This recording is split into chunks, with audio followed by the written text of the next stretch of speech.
تو یہ ذہن میں رہے کہ قرآن میں سورہ رجال تو نہیں ہے مگر سورہ نساء ہے۔ صلوات پڑھیں ذرا محمد و آل محمد۔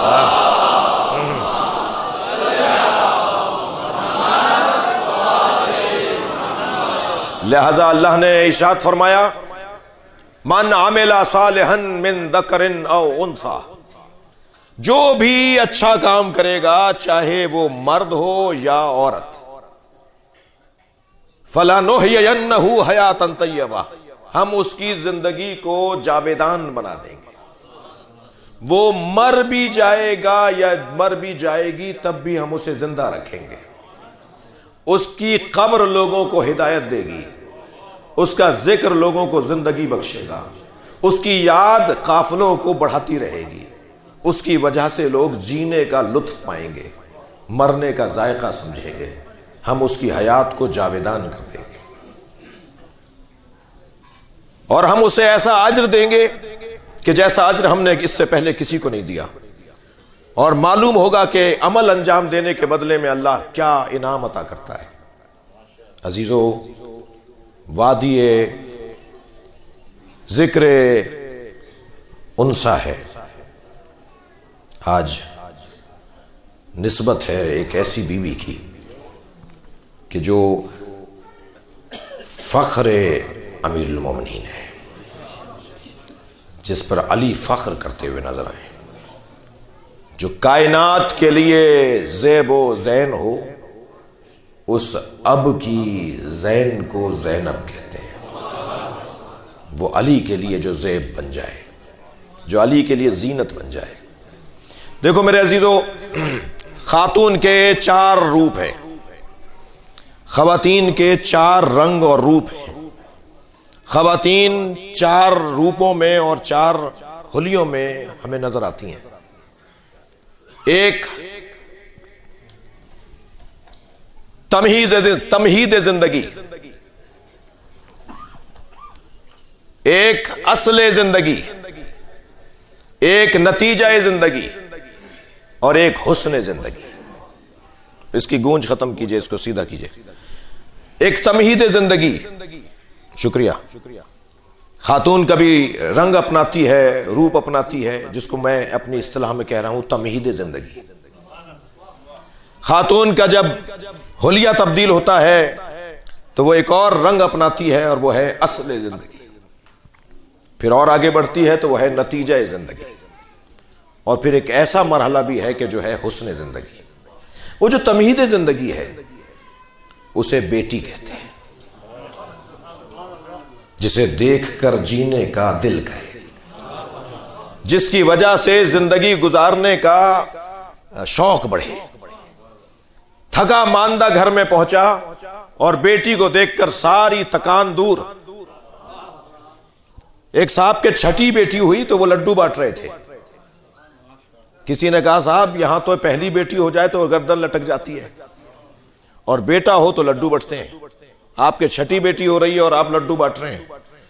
کہنے لگے میری تو اور بھی اللہ سے دعا ہے کہ اب بھی مجھے اولاد ملے تو وہ بیٹی ہی ملے۔ کہنے لگے بھائی ماجرا کیا ہے، تمہاری سوچ تو کچھ مختلف لگتی ہے۔ کہنے لگے توجہ چاہوں گا، کہنے لگے جی بیٹھ جائیے بیٹھ جائیے۔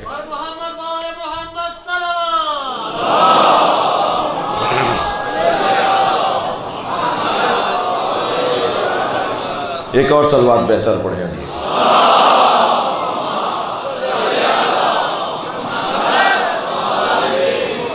اس سے بہتر اور بلند صلوات پڑھیں۔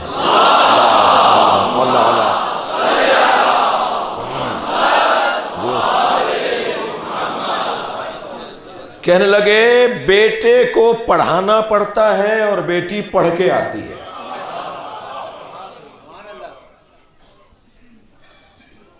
آپ کبھی گھر میں جائیے، بیٹا بھی ہو اور بیٹی بھی ہو آپ کے، تو آپ نے گھر میں داخل ہوتے کے ساتھ ہی جب آواز لگائی تو فرزند ارجمند بیٹے صاحب، آج کل کی بات کر رہا ہوں، موبائل میں کچھ کر رہے ہیں۔ اب میں نے یہ کچھ کر رہے ہیں جان بوجھ کے کہا ہے، یہ موبائل میں کچھ مصروف عمل ہے۔ ابا کو دیکھ کر بس بڑی مہربانی فرمائی کے سلام کر لیا، اور بیٹی نے سارے کام چھوڑ کر ابا سے لپٹنا شروع کیا۔ ہاتھ سے بیگ لے گی، ہاتھ سے سامان لے گی، کوشش کرے گی جوتے اتار دے، لپٹے گی، چپٹے گی، بات کرے گی۔ یہ کس نے سکھایا ہے اس کو؟ بیٹے کو کس نے منع کیا تھا؟ بیٹی اخلاقیات، رافت، محبت، حسن، جمال، مودت لے کر آتی ہے۔ حضرت ابراہیم جیسے دعا کر رہے ہیں، یا اللہ مجھے بیٹی عطا فرما۔ سرکار دو جہاں کو اللہ نے اگر کچھ دیا ہے تو اسے بیٹی کہا جاتا ہے۔ جی بہت کچھ دیا ہے، مگر سب کچھ دینے کے بعد بھی اللہ نے نہیں کہا کہ ہم نے تمہیں عطا کر دیا کوثر۔ بیٹی دے کے کہا کہ ہم نے تمہیں خیر ہی خیر دے دی۔ اللہ کی عطائیں ساری ایک طرف اور سیدہ ایک طرف۔ اللہ اکبر۔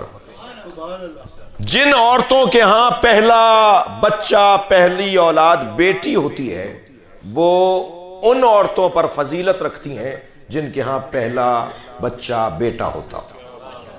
حدیث سنا دی ہے میں نے آپ کو۔ ممکن ہے کوئی کہے کہ صاحب یہ تو ہمارے ہاتھ میں ہی نہیں ہے، تو ہاں کچھ فضیلتیں عطائی بھی تو ہوتی ہیں، کچھ فضیلتیں جزائی ہوتی ہیں، کچھ فضیلتیں عطائی ہوتی ہیں۔ یہ اس خاتون پر عطائے پروردگار ہے کہ اسے اللہ نے پہلے بیٹی دی ہے۔ جن کو اللہ 3 بیٹیاں مسلسل دے دے، میرے مولا نبی فرماتے ہیں جنت کی ضمانت میں لیتا ہوں۔ بیٹی، خود اس لفظ بیٹی میں کتنا پیار ہے کہ کوئی ان سے پوچھے جن کے ہاں بیٹی نہیں ہے۔ یہ ہے تمہید زندگی۔ جینے کا مزہ آتا ہے، جینے کے لیے کا شوق بڑھتا ہے کہ ابھی اور مجھے زندہ رہنا ہے، مجھے بیٹی ملی ہے۔ میں اور آپ تو کیا حیثیت رکھتے ہیں جب سرکار دو جہاں یہ فرمائیں کہ فاطمہ کو دیکھ کے تبلیغ میں لطف آتا ہے۔ اے فاطمہ، میں حوصلہ پاتا ہوں تمہیں دیکھ کر، سارا معاشرہ مجھے اذیتیں پہنچاتا ہے، مگر جب میں فاطمہ کو دیکھتا ہوں تو میری ساری تکلیفیں دور ہو جاتی ہیں کہ میرے پاس فاطمہ ہے۔ بیٹی تمہید زندگی۔ یہ جب اصل زندگی میں ڈھلتی ہے تو یہ بیوی بنتی ہے۔ بیٹی جب زوجہ بن جائے تو یہ اصل زندگی ہے۔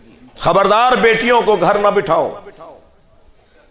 وقت آ جانے پر، اہل مل جانے پر، کف مل جانے پر، ظاہری اور بظاہر کوئی اگر ہم پلہ ہے مل جانے پر ان کو بیا دو۔ البتہ تعلیم، پڑھائی ان کی اپنی جگہ ضروری ہے، اس لیے کہ اگر خاتون تعلیم یافتہ نہیں ہوگی تو سماج تعلیم یافتہ نہیں ہوگا۔ جی، اور دین بھی انہیں دینے کی ضرورت ہے۔ عورتوں میں خاص طور پر دین کا جذبہ مردوں سے 3 برابر زیادہ ہے۔ اگر میری بات روشن نہ ہو تو مثال دوں، میں تو 3 مجلسوں کے بعد تھک جاتا ہوں۔ یہ سارے دن مجلس ایک گھر سے دوسرے گھر میں، دوسرے گھر سے تیسرے گھر میں، اور اس کے بعد بھی گھر آ کر کہتی ہیں ایک مجلس رہ گئی ہے وہ کر کے آ جاؤں۔ جی، نمازوں میں زیادہ، مناجات میں زیادہ، زیارات پہ زیادہ، مصلی پہ زیادہ، مجلس میں زیادہ اگر کوئی نظر آتا ہے تو وہ خاتون نظر آتی ہے، اس لیے کہ اس کے اندر دین کا جذبہ زیادہ ہے۔